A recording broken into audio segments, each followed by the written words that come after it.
Wow. Jeff Keighley and Company. So I just got done watching the Game Awards.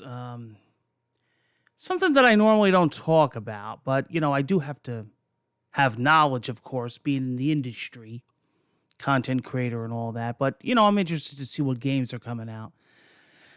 Now I have my own Game Awards. I hope you tune in. It's the actual Game of the Year awards and ceremonies is December 24th, the day before Christmas Eve. We have the big, we have the big celebration of the best, all the way down to number one. Indie Awards, all that. Game of the Year, Best in Show, blah, blah, blah.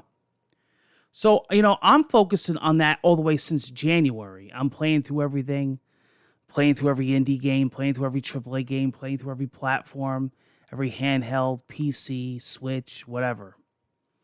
VR, Steam Deck. So, I'm concentrating on my awards, but I usually watch it and read about it for the announcements as far as what's coming, because a lot of them reveal everything now. There was a time that everything was announced at E3. But now, as the years go on, E3 is not the only platform anymore. It's actually on the bottom. I'm hoping for the day that E3 springs back in full force. And COVID, of course, didn't help and all that BS. So, because now you have Gamescom and all that, and Christ, they're freaking announcing things at Comic-Con now and every freaking McDonald's event. So it's not just E3 anymore. Now everybody has a digital conference, a State of Play, Nintendo Direct, ID at Xbox, so Digital Revolver. So you have all these digital events now. So the Game Awards I'm not really a big fan of, and that's just because, I'm not a really big Jeff Keighley fan. I've been following Jeff Keighley since his early works. To me, he always had an attitude. But you know what? Maybe I got the wrong impression of him. I'm sure if I met him in real life, I'd have a different perspective of him, That's usually how it is. But I'm just not crazy about how he does things. And a lot of times, to me, the Game Awards are infomercial, cringe stage show infomercial. Now, it's not just him. We've seen this with Square Enix with their stupid stage shows. We've seen this with EA, Ubisoft. You got to admit, E3 the past few years has been atrocious with cringe shows. It's either, you can hit it out of the park or you don't. And a lot of times with Jeff Keighley is he doesn't listen to the fans. He says he does. But every year it seems like it's gotten worse. Believe me, I've watched them. As little as you think I don't, because the way I cut it up, believe me, I'm watching. I'm watching everything. Everything in this industry I watch. Whether it's a show, a conference, an interview, believe me, I'm covering it. I'm watching it. So, they'll say to him, well, why are you rushing people off stage? Why are you rushing, people off stage? Why don't you let people talk? Why don't you let them have their moment? It's infomercial, stupid ad, cringy, world premieres. I will give credit where credit is due. I thought last night he's finally starting to listen. I have to admit, last night it was a very decent show, and I'm always the kind of a person where I always will give credit when credit is due. I don't hate or dislike just to dislike and hate, to be trendy and to fit in with the crew. No. I'm going to go with how I feel and what So I think that this was a decent show. Could it? Now listen, can it improve? Of course. Does it still need some tweaking? Yeah, it does. But you know what? This is in the right fucking direction, okay? I thought The flow of the show was good. It was long. That's the only thing. It was long. I mean, I was starting to get freaking leg syndrome. I had to get up and stretch a few times. I had it playing in the background while I was making fucking coffee and whatnot. I had to IV that shit. I had to stay up for this. I put some streams off. I was doing some Steam Deck stuff. I was playing around with some fucking Vampire Survivors. Hell yeah. But I had the fucking Game Awards playing in the background. But yeah, I mean, yeah. Listen. He's listening, Jeff. He's improving it. He's improving it. By a lot. I mean, I would say that I normally give the Game Awards a 4 and a 5. 5 being a high. I would say this was like an 8. A 7.5, 8. I'm being fair. Just cut down on the time a bit. And maybe a little bit more, or maybe a little less fucking Game Pass ads. I mean, Jesus Christ. Even if they would have thrown in other ads, Game Pass ad. We know. But we know Game Pass is paying the bills, right? But there's other things you could have threw in there too. I mean, you had fucking Phil Spencer right there front and center. Okay, we get it. The world premieres were really good. I'm really, really excited. Now, I'm going to have a Murray Chat because I usually save this stuff for my Murray Chat series. So Murray Chat will be soon, and I will be highlighting my favorite game announcements of the Game Awards. I usually don't do it for the Game Awards, but I'm going to do it this year.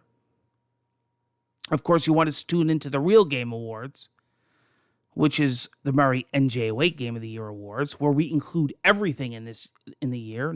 We don't cut off games that come out in December like the Game Awards. But I will be doing a highlight on Murray NJ08, Murray Chat, so you definitely want to stay tuned. I'm just going to briefly talk about it on here. There were some great world premieres, I thought. There were some stinkers, but that's okay. You get that. There were some really good indies. There was some really good AAA. There was some decent DLC. And there were some cool surprises. One that really threw me off was the Forspoken demo. I'm like, what?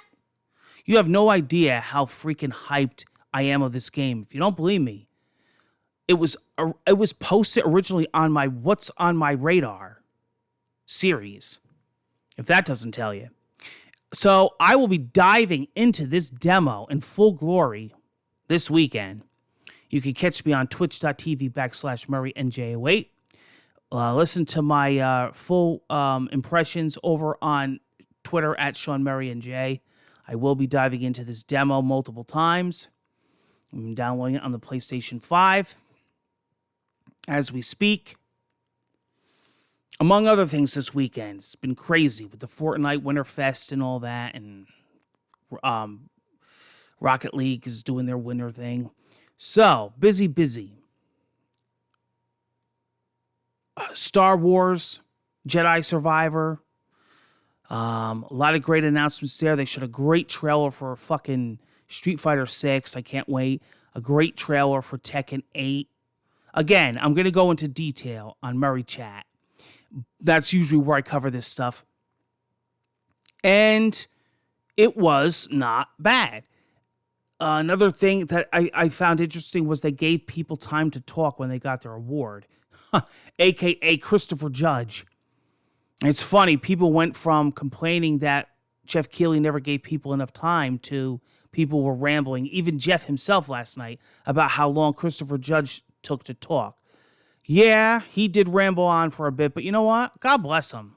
Let the fucking guy talk. It's his moment. Fuck him. All those years that Jeff Keighley rushed people off stage, you know what? If he wants to talk, go ahead. So roundabout, their game of the year was Elden Ring. Well-deserved. No complaints there. Well-deserved game.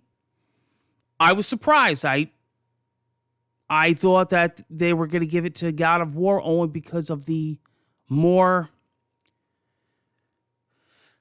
appeal base to players as far as the From Software difficulty. As they say, gating players. But you know what? It was fucking loved all year. Every word out of people's mouth was Elden Ring. So at the same time, it doesn't surprise me. I knew it was going to be at least second. I knew it was going to come down to. That's another thing. I was very happy with the final games that they chose. But I knew it was going to come down to God of War and Elden Ring. And that's not saying nothing wrong with the other games in the mix. What was it? A Plague Tale Requiem? Horizon Forbidden West, Stray, Xenoblade Chronicles 3. I thought good mix. They got it right, I think. I think it, for them. Now, tune into my Game of the Year awards because you have to understand something. I take my time with all these games, and I rate them very differently than a lot of these other big journalists. So you want to tune into the Murray and J. Wade Game Awards. That's going to be a treat for you.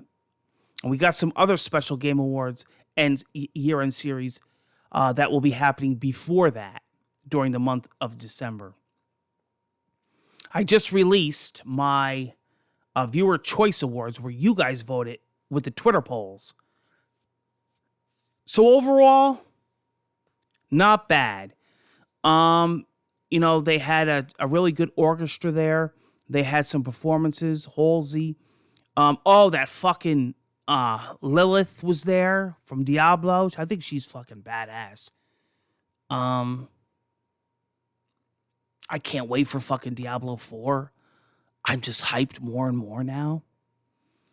Final Fantasy 16. They had some good nominations, some good winners. So you know what? I really can't complain about the fucking show this year. Was it perfect? Did it still have a lot of the same problems? Yeah, it did. But at least it's in the right fucking direction.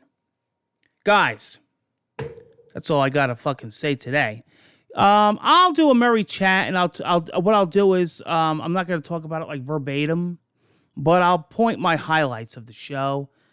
Mostly what world premieres I'm excited about and what games I'm looking forward to. And that'll be that. One of the best in commentary, one of the best around, guys. I'm going to give it to you. You're going to get it straight from one of the vets of YouTube.